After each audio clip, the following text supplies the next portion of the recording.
Okay, so we are here at First Presbyterian Church, and if I can get you, first of all, just to state your name for the camera. Karl Thomason. Okay, Karl, first of all, thank you for being willing to do this. Why don't we start with just asking you how you came to this church, how you got involved with it, how long you've been here. I have been a lifetime member of this church. I'm 67 years old next month.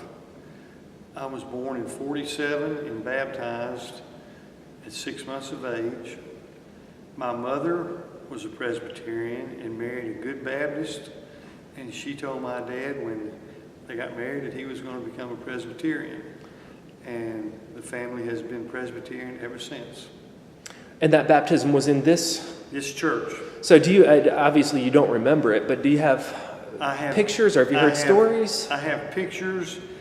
And the pulpit behind you did not used to be there. It was over in that corner where that door is right now. And the pulpit was up in the corner, and the pews in the front of the church were curved to face that direction. And the baptismal font was right over there where the radiator is, next to the existing pulpit. And I don't remember, but I have pictures of me in my baptismal gown, which we all wore, you know. Yeah, we have a couple of those in my family that have been passed down. Right.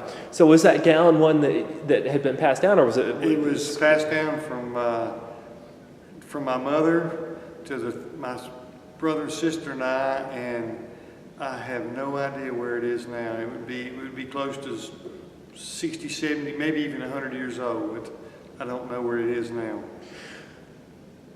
Well, so if you were baptized in this church, that means that you grew up here. Yes. Thinking back on your childhood, I wonder if you can share with us what this church, I know the space has changed a little bit, but in some ways it's still the same space, what this space meant to you growing up. Well, I went through Sunday school all the way through high school here at First Pres with different teachers, different people, and a lot of them are still active members of this church that are our age. And it's just always been home, period. It's just been home, and it still is. And I love the church very much, very much. But I grew up with a group, and we had youth trips, beach trips, skiing in the mountains, Sunday school every Sunday, went on trips with Sunday school professors. When I joined the church, there were no session members that were not men. Every one of them was a man, and we sat over there in this old session room, and it was like sitting in a dungeon with dark draperies on the wall, heavy furniture, red carpet on the floor. And you went in there as a 12-year-old, and you were literally scared to death to join the church. But we all made it, and a lot of us are still here today. Growing up, you've already mentioned that when you were baptized, at least, what this room, what this space looked like was a whole lot different. And I understand we've had some renovations since then. Yes. What do you remember about those renovations and how?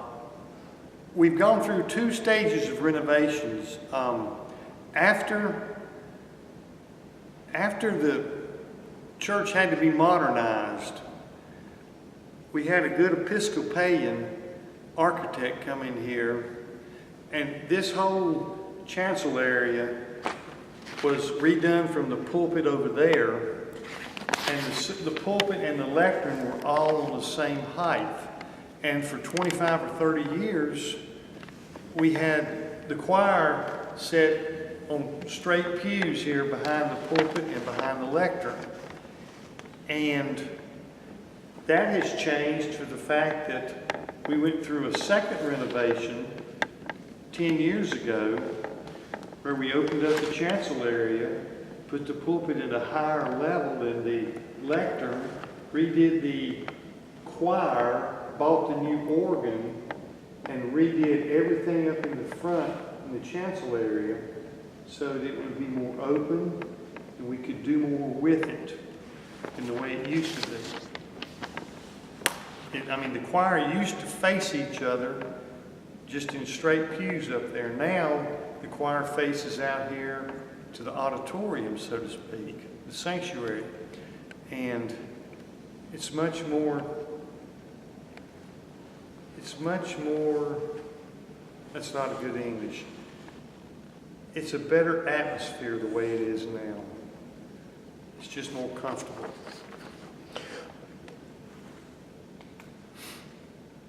I wonder, we talked about your baptism, I think your confirmation a little bit.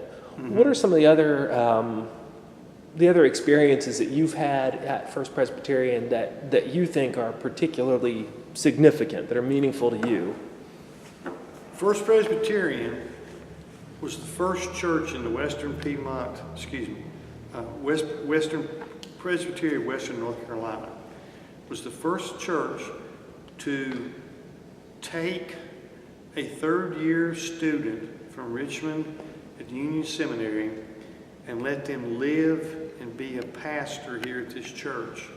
The first person that came is now in Black Mountain, Dr. Dean Thompson, who was our Willard Chair's guest speaker last September. And Dean and his wife Becky used to live in the old manse, which is now where our current fellowship hall is. My wife Shirley and I welcomed him the night that they drove up in the parking lot with a trailer and a car packed with stuff. And we had 13 years of student ministers who lived here in the church, at the church, on the church property over there, who lived here and worked. And they did mainly youth work. And Shirley and I, for 13 years, were youth directors. And every year we changed ministers. But a bunch of us stayed the same. We had a couple other couples helping us. But every year we did that for 13 years, and with different ministers. And most of them are still in the ministry, scattered all over the eastern United States as far as I know, and doing well. So the church is kind of a home base for some of these people who have then gone out to other... And when we had our 140th anniversary last summer, we had 2 or 3 student ministers who are now ministers of the Word. I don't know if they're doctors or anything, but they were back here visiting during that time. Thinking about, we've talked a lot about your personal experiences here, but thinking about the place of First Presbyterian in the Hickory community, what do you think this space represents to the citizens of Hickory, the residents who live here? When this church was started, and it's in our history book, it was up on the square in Hickory in front of the railroad station, train station, called Gibbs Chapel. And then in 1905, this land was purchased by the Presbytery. And the cornerstone on the front of the church building out here says, laid in 1905. And I've gotten off track. What? I'm just interested in what you think this space represents for the Hickory community. Okay. And then we had a choice in the 60s, and that's when Whit Kennedy was our pastor, and he's now in Virginia. Whit Kennedy was here, and we had a choice because all the other churches were moving out. Holy Trinity, First United Methodist, St. Luke's, Corinth, First Presbyterian, the Episcopal, and First Baptist. The only 2 churches that decided to stay downtown were First Baptist and First Presbyterian Church. First Baptist is up here on the corner of 2nd Avenue and 4th Street, and here we are on the corner of 2nd Street and 3rd Avenue. Every other church moved out, and they didn't move out far, but they moved out because they thought the growth of Hickory was going to go north and west, which it has. And all those churches are now out in the north and west part of Hickory. And we stayed because we wanted to be a downtown church. And, it's part of this, it's part of Hickory. We wanted to stay and be here. So what does it mean to you? What does it mean to be a downtown church? I think it's an opportunity. I don't know what it means beside its home. I mean, it's just my church home. And if this church was to have to move, I would go with it. If this church was to ever be destroyed by any calamity, it would be a nightmare for everybody, but we would rebuild. But it's just home. You know, I don't know what it means to be a downtown church. I'm glad I'm 10 minutes walk from here, from my house, you know. I'm glad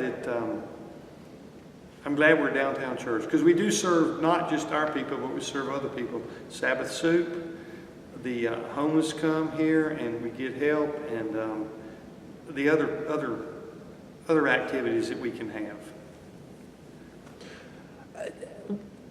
We've covered a good bit with your personal history with the church, how it fits into the community. One of the things that this project that we're working on is trying to better understand is what it means to call a space a sacred space. So I wonder if you have any reflections on what it would mean to call First Presbyterian Church a sacred space. Are you asking that it's sacred because it's been here so long, or are you asking just what it means to be a sacred place to me? I'm asking both. Okay. Well, I think it's a sacred place because it was started, and it was the first church mission in this part of the country, in Catawba County. Nobody else, there was no other churches, no other chapels, nothing here. And the Presbyterian decided we needed one, sent Reverend Gibbs here, and we started the mission. But being a sacred place, I mean, I've seen weddings, I've seen funerals, I've seen baptisms, I've heard thousands of sermons, probably more than that, here in my 67 years. A sacred place, I mean, this is a church building. And you and I both know, since we're members here, that until you put people in here and God is with us, until then, it's a building. It's a sacred building because this is God's home. But until people get in here and enjoy each other's fellowship and enjoy the message, enjoy the music, enjoy everything else that God has to offer, then that's what makes it sacred to me. Is there anything else you want to share about First Presbyterian Church? I just love this church, and I consider everyone in this church brothers and sisters in Christ, and I consider everyone here to be part of my family. And what's neat about this church, and we've got such a great communication system, as you well know, if anything happens to anybody, it's immediately known by everybody in this church. And it's a rallying point in times of trouble, times of death, in times of birth. We're just here for everybody, period. Good. Well, thank you very much. You are welcome. You're welcome. This is good stuff. I'm glad to do that.